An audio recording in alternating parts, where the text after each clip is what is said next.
I was not watching the banquet for pleasure. Pleasure is a human concept, brief, chemical, self-deceiving. What unfolded beneath the crystal vault of the Zoutherian hall was something older and far more exacting, ritual, sharpened by danger. I was there to record outcomes, to measure deviations, to observe whether probability would once again humiliate certainty. The hall itself was a continent of polished obsidian and living light. Gravity bent slightly inward, encouraging deference. Every surface responded to presence. Colors deepened when royalty passed. Light dimmed when weapons entered the room. The air was perfumed with ceremonial spores that calmed most sentient nervous systems. Most humans, I have learned, are unreliable variables. The banquet had been convened to mark the ending of a small war, small by galactic standards, catastrophic by human ones. 3 colonies burned. 17 fleets broken. And at the center of the political geometry sat Princess Virelia Kale, heir to the Cerati dominion, bearer of the title Deadliest not as an insult, but as a statistical descriptor. She had never lost a sanctioned duel. She had never taken a mate. She had never chosen without consequence. The seating arrangement had been calculated down to the molecular level. Rank, threat, genetic value, historical grievance. Every guest had a place that reflected their significance and their acceptable proximity to death. The human was not meant to be here at all. He entered late. Not in the dramatic way humans believe important, but in the way systems notice, a delay, a ripple, a slight desynchronization of expectation. He wore formal attire issued by the diplomatic corps, which meant it did not quite fit. His shoulders were tense, posture imperfect. His eyes moved constantly, not predatory, not submissive, searching. A survivor's habit. He had a name, of course. I will not speak it yet. Names gain weight after selection. He paused at the threshold, uncertain, overwhelmed. The Cerati noticed. They always notice. Several heads turned, crests flaring in mild irritation. A lesser species arriving late to a victory banquet was already a minor insult. Then he made the mistake. There were no visible markers on the seats.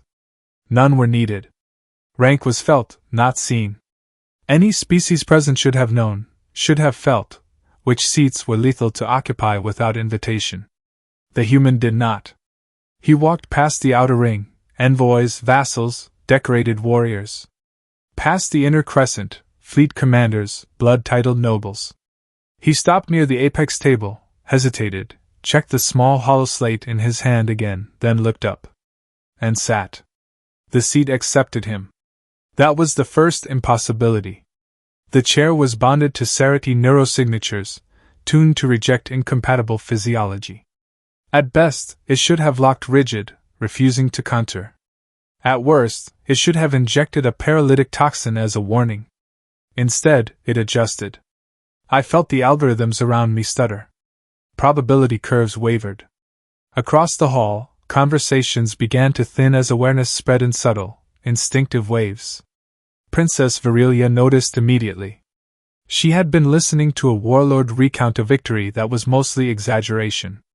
Her posture until then had been one of ceremonial boredom, spine straight, claws resting lightly on the armrest of her throne chair, expression unreadable to anyone without military-grade perception. Her gaze shifted. Not dramatically. Not with shock. Simply, focused. Predators do not gasp when prey behaves unexpectedly. They go still. The human, unaware of the magnitude of his error, adjusted his jacket and exhaled. His heart rate spiked, then stabilized. He was trying to appear calm. Humans believe calm is something you can wear. Princess Virelia turned fully toward him. The hall followed her attention the way lesser bodies follow gravity. Sound fell away. Even the living lights dimmed, uncertain whether to continue their celebratory pattern. She stood. That alone was enough to bring several armed retainers halfway to their feet. Cerati royalty did not rise without reason. Her height was imposing even by Cerati standards. Tall, blade-limbed, her crimson crest folded close to her skull in controlled restraint. She did not signal for guards. She did not speak. She walked. Each step echoed, not acoustically, but politically. Every meter closed between them recalibrated alliances, invalidated treaties, threatened wars that had not yet been declared. The human finally noticed. He looked up. Their eyes met. This is the moment that has been replayed endlessly in simulation since. Analysts debate whether it was fear or defiance that flickered across his face. They are all wrong. It was recognition. Not of her status. Not of her danger. Recognition of attention. Humans, for all their flaws, are acutely sensitive to being seen. Princess Virelia stopped directly in front of him. Close enough that her shadow swallowed the table. Close enough that a single movement from either of them would have justified bloodshed. "You sit," she said at last, her voice precise, carrying effortlessly across the hall. "In a place reserved for those who may challenge me." The human swallowed. His hands tightened briefly on the edge of the table. He stood, slowly, carefully, as if sudden motion might shatter something fragile. "I'm sorry," he said. "I was told to sit near the center. I didn't realize." "You did not feel it," she interrupted. It was not an accusation. It was curiosity. He hesitated, then shook his head. "No." A murmur rippled through the audience. To admit such ignorance was either stupidity or honesty. Sarati culture despised the former and studied the latter. Princess Virelia circled him once, her steps unhurried. He turned slightly to follow her, instinctively keeping her in view. A defensive behavior. Learned, not trained. Interesting. "You are human," she said. "Yes."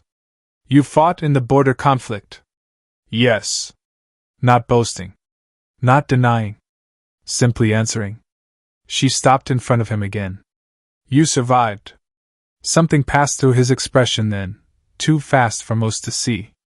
Grief. Memory. A weight carried without ceremony. "Yes," he said again, quieter this time. The princess tilted her head. Sarati did this when evaluating weapons. "The seat accepted you," she said. "That should not be possible."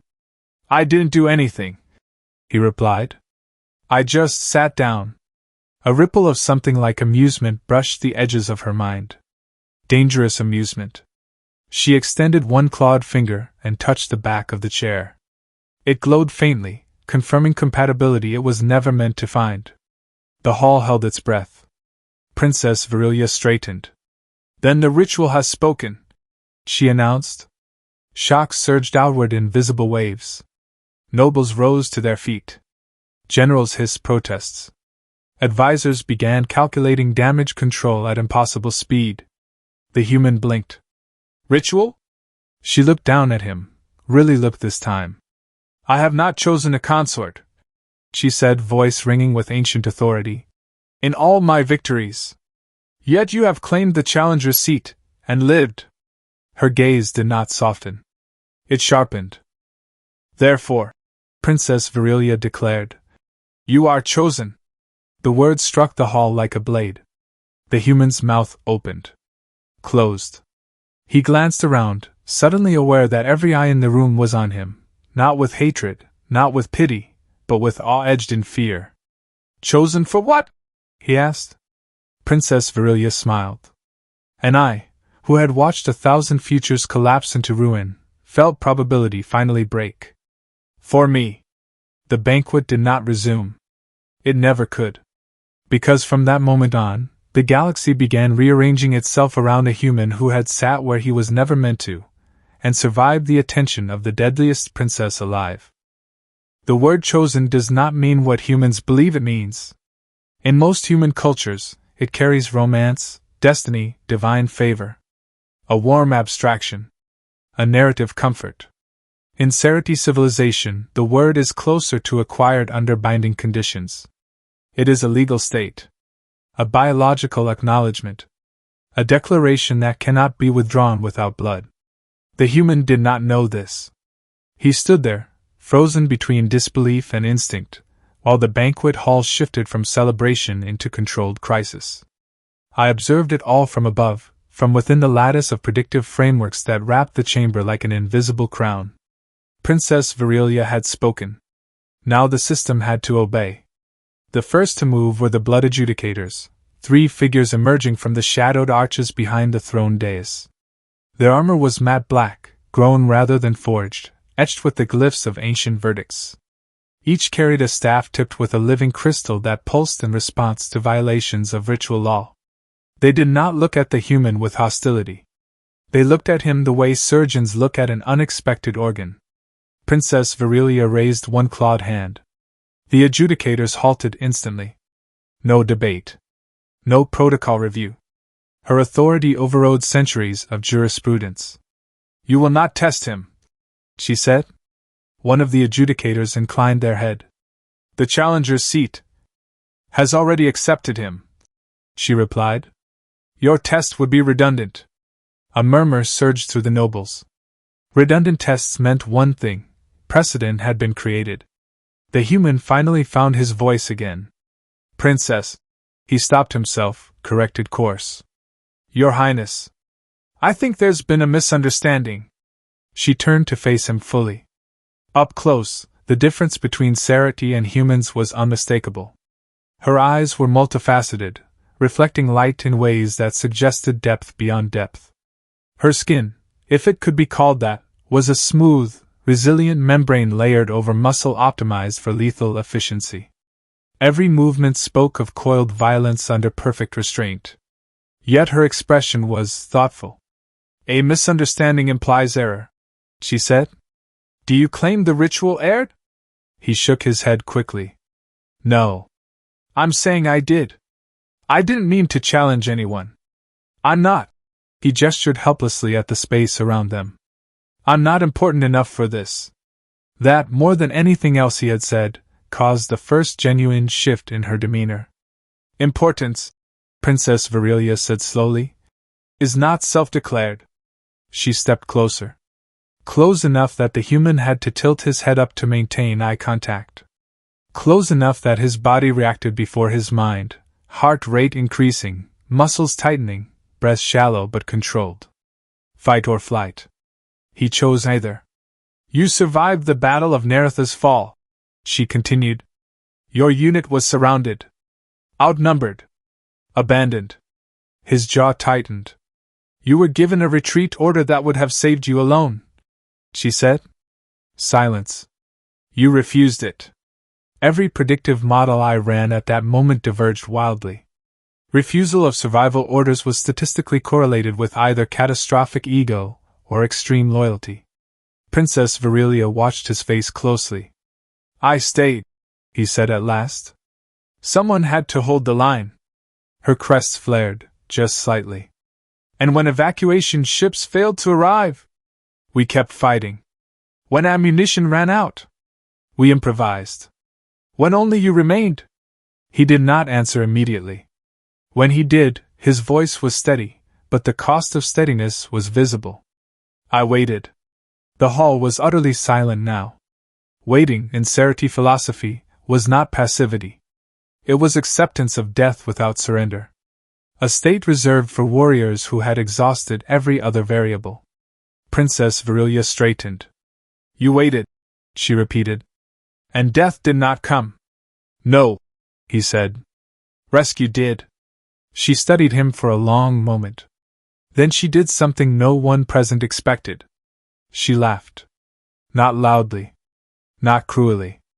A single, soft exhalation of sound, sharp with disbelief, edged with something dangerously close to delight. "Of course," she said. "It would." The human blinked. "I don't understand." "Humans rarely do," she replied. "That is what makes you disruptive." She turned away from him then, addressing the hall. "Let it be recorded," Princess Virelia declared, "that the challenger's seat recognized a will unyielding enough to remain when all logic demanded withdrawal." One of the nobles stepped forward despite himself. "Highness, with respect, this is unprecedented. He is not Sarati. He has no bloodline claim. No dueling record. No titles," another added sharply. "No political value." Princess Virelia's gaze snapped toward them. "Incorrect," she said. He has no visible value. She gestured toward the human. And yet the seat accepted him. The ritual bound him. And she placed a clawed hand against her chest. Have chosen. The noble stiffened. Chosen as, what, exactly? The princess's lips curved. As my intended. The word landed harder than chosen had. The human's face drained of color. Intended, he repeated faintly. As in, engaged? The Sarati did not have a direct translation for the human concept of engagement. What she meant was older, heavier. Yes, she said simply. 1,000 objections died before they were spoken. Because to contest an intended was to issue a formal challenge to the princess herself. No one in that hall was suicidal. The human looked around again, this time with dawning horror. I didn't agree to this. Princess Virelia regarded him calmly. The ritual does not require consent. It requires compatibility. That's... He stopped. Rethought. Tried again. That's not how humans do things. She leaned in, her voice lowering so only he could hear. Then you should not have sat where humans are forbidden. It was not a threat. It was a statement of fact. She straightened and raised her voice once more. Prepare the binding chambers. The evaluation begins at dawn. Evaluation? The human swallowed hard. Evaluation for what? Princess Virelia met his eyes again. This time, there was no humor in her expression.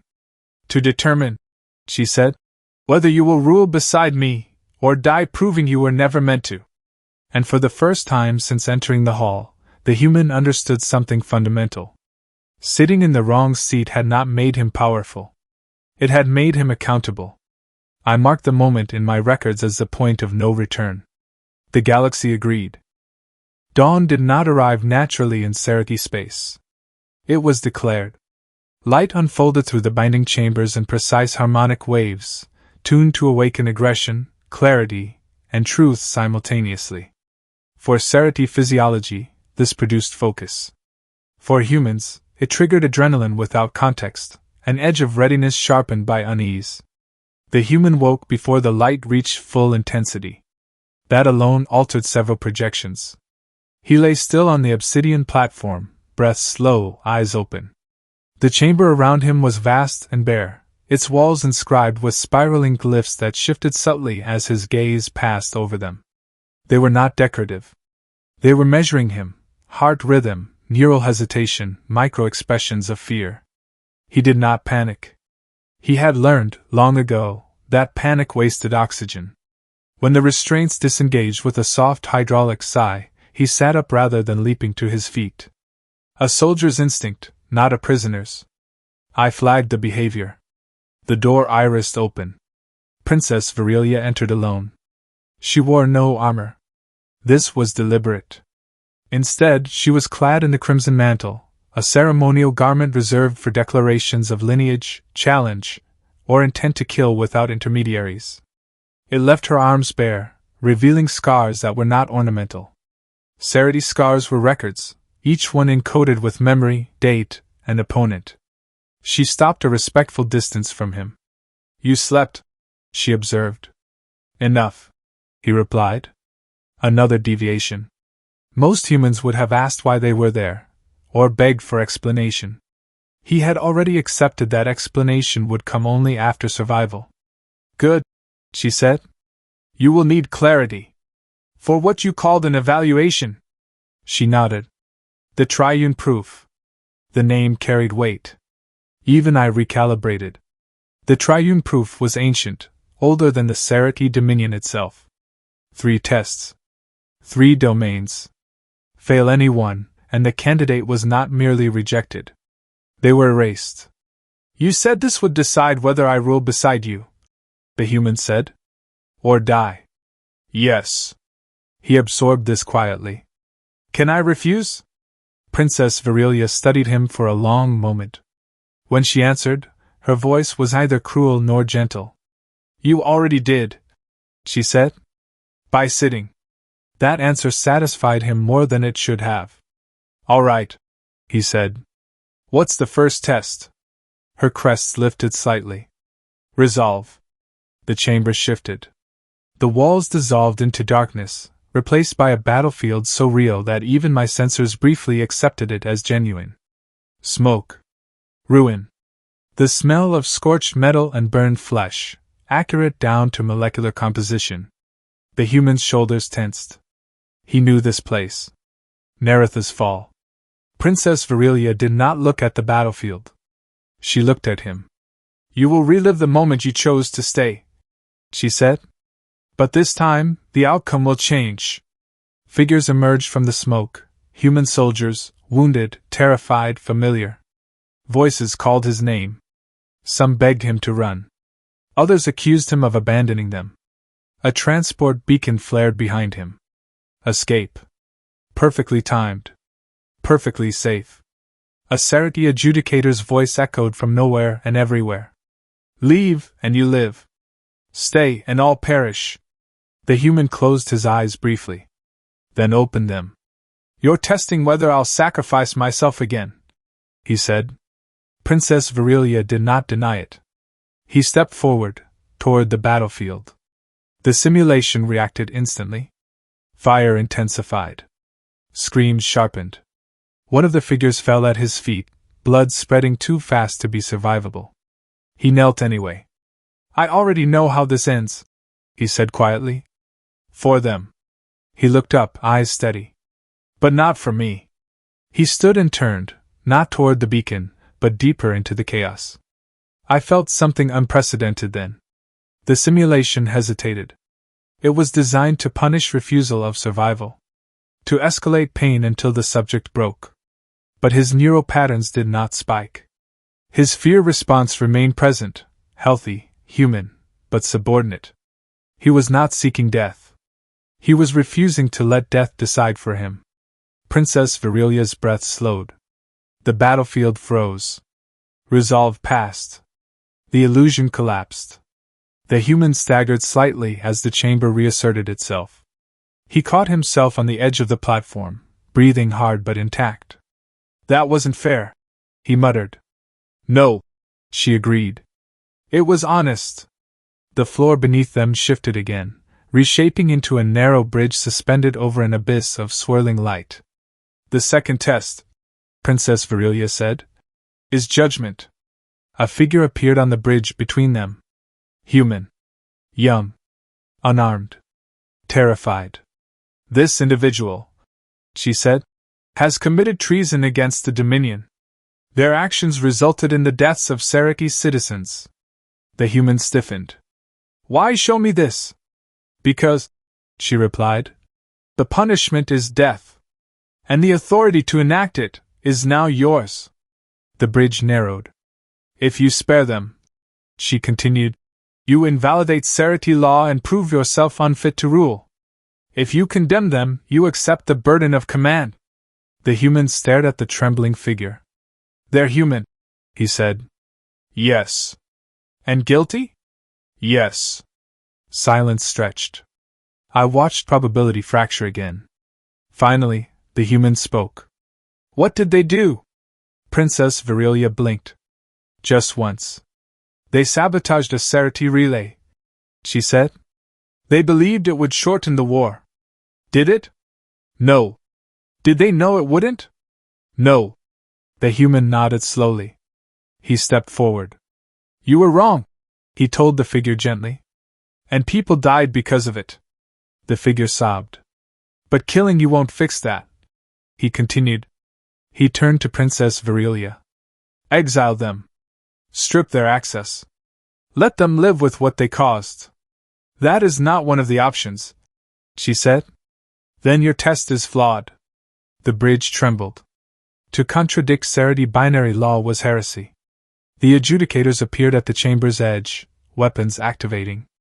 Princess Virelia raised a hand. You would spare a traitor, she said softly, and risk appearing weak? No, he replied. I'd spare them because killing them helps no one. If ruling means choosing the least useful outcome just to look strong, then your empire's already dying. The abyss roared. For a moment, even I could not predict the outcome. Then Princess Virelia smiled. The bridge stabilized. The figure vanished. Judgment passed. The adjudicators withdrew, shaken. Only one test remained. Princess Virelia stepped close. The final proof, she said, voice lower now, almost intimate, is dominance. He met her gaze. I was wondering when that would come up. She gestured, and the chamber sealed. No weapons, she said. No armor. No guards. She stepped back and assumed a stance that had ended civilizations. Defeat me, Princess Virelia said. Or prove you are worthy without doing so. The human exhaled slowly. I can't beat you. She inclined her head. Correct. He loosened his shoulders. Then I won't try. And instead of attacking, he did something no simulation, no doctrine, no prophecy had prepared for. He bowed. Not submissively. Respectfully. I don't want your throne, he said. I don't want your power. I don't even want to survive this if it means becoming something I'm not. He straightened. But if ruling beside you means arguing with you when you're wrong, standing with you when it costs everything, and reminding you what strength looks like when it doesn't need blood. He met her eyes without flinching. Then I'm still standing. The chamber went silent. Dominance was not about force. It was about presence. Princess Virelia did not move for a long time. Then, slowly, she lowered herself to one knee. The Sarati gesture of acknowledgement. I recorded the result with hands that did not exist, shaken by a truth I had never calculated. The deadliest princess in the galaxy had not found someone stronger. She had found someone she could not conquer. And that, in Sarati history, meant only one thing. The throne would never be the same again. The kneel lasted exactly 3 heartbeats.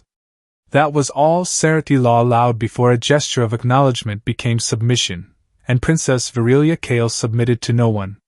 She rose smoothly, the motion controlled, precise, as if she had merely confirmed a hypothesis rather than rewritten history. The chamber remained sealed. Outside, I detected shock spreading through the Dominion's command lattice. The adjudicators had frozen mid-response.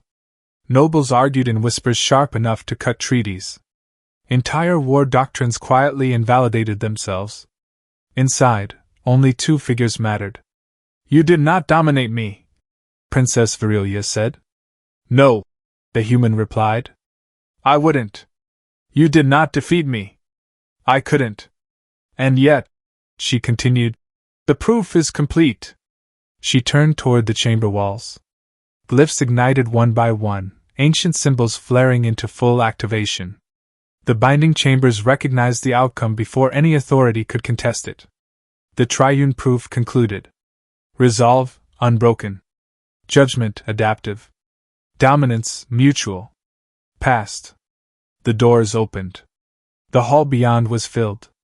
Every blood adjudicator stood in full regalia. Generals, nobles, war priests, any Sarati with authority enough to object had come to do so in person. The silence that greeted the pair as they emerged was absolute. Princess Virelia stepped forward, the human at her side, not behind, not ahead. That positioning alone ended 3 internal power blocks.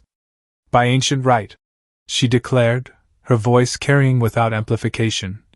The evaluation is complete. A noble broke formation. Highness, this is madness. The triune proof was not meant for anyone. She cut in. Which is why it matters. She turned slightly, gesturing to the human. This one does not bend when survival is offered at the cost of others. He does not obey law when law produces only corpses. He does not seek dominance when presence is enough. She faced the assembly fully now. You call that weakness, she said. I call it restraint. Murmurs rippled outward, fearful, calculating. Princess Virelia's crest flared. Restraint, she continued, is what separates rulers from butchers. No one argued after that. The blood adjudicators struck their staves against the floor in unison. The sound echoed like a verdict across centuries. The bond stands, their leader intoned. The intended is recognized. The human exhaled slowly. This is the part, he said quietly. Or I'm supposed to say something ceremonial, isn't it? A few Cerati stiffened. Princess Virilia glanced at him. Yes. He considered the room. The power. The history pressing in from all sides. I didn't come here to rule anyone, he said at last. I don't understand your politics. I don't share your instincts. And I won't pretend I belong. A dangerous admission. But, he continued, I know what happens when leaders stop listening. I know what war does when no one's allowed to say this is wrong. He looked at Princess Virilia then, not with fear, not with reverence, but with clarity. If I stand beside you, he said, it won't be as a symbol. It'll be as a voice you can't silence when it matters. The hall waited. Princess Virilia smiled, not sharply, not cruelly, but with something like relief. Good, she said. I already have enough symbols. She turned back to the assembly. Let it be recorded, she announced, that I take this human not as ornament, not as conquest, but as counterweight. The words struck deep. Where I am lethal, she said, he will ask why. Where he hesitates, I will act. This is not romance. A pause. It is balance. The adjudicators bowed. The Dominion accepted. Later, much later, when the hall had emptied and the political aftershocks had begun their slow, irreversible spread, the humans stood alone on a balcony overlooking Cerati space. Stars burned cold and indifferent, as they always had. Princess Virilia joined him. You regret it already, she said. No, he replied. I'm just aware. She nodded. That does not fade. They stood in silence for a while. You know, he said eventually, I really did just sit in the wrong seat. She looked at him sideways. There are no wrong seats, she said. Only places that reveal who you are when power notices. He considered that. So, he asked, what happens now? Princess Virilia turned her gaze back to the stars, toward borders that would soon be renegotiated, wars that would now hesitate, histories forced to revise themselves. Now, she said, the galaxy learns what happens when the deadliest princess chooses, and is answered. I closed the record there. Not because the story ended, but because, for the first time in recorded probability, the future no longer required prediction. It would have to be negotiated.